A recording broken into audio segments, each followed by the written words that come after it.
Regarde comment que ça n'a pas d'allure. Le quai taché est dans un piètre état.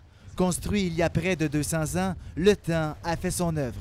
Un diagnostic évident lorsque l'on s'attarde à la structure. Même s'il y a beaucoup de caries et qu'elle est en train de s'éroder, est encore solide et est capable d'accueillir comme ça une structure de bois qui viendrait l'habiller puis donner vraiment une allure qui serait plus authentique. Le projet est de restaurer une partie du quai ainsi que la rampe de mise à l'eau. Des travaux estimés à 400 000 $. Quand on a fait la restauration du quai Miller en 2005 à peu près, un projet qui était d'environ 1,5 million, eh bien, le gouvernement du Québec avait un programme via le ministère du Tourisme, ce qui n'existe pas actuellement. La municipalité se tourne vers Développement économique Canada via son fonds de l'amélioration de l'infrastructure communautaire.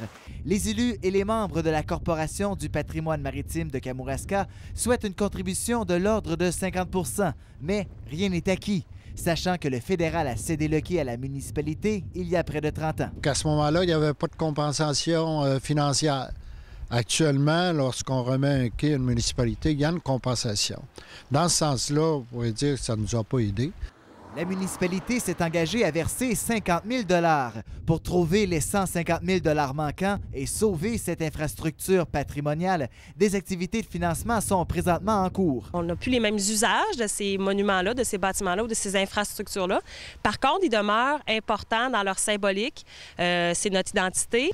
Ce qui fait que dans l'éventualité où le gouvernement fédéral décidait d'appuyer favorablement la restauration du quai taché, les travaux débuteraient au printemps 2013. Pierre-Gabriel Turgeon à Kamouraska.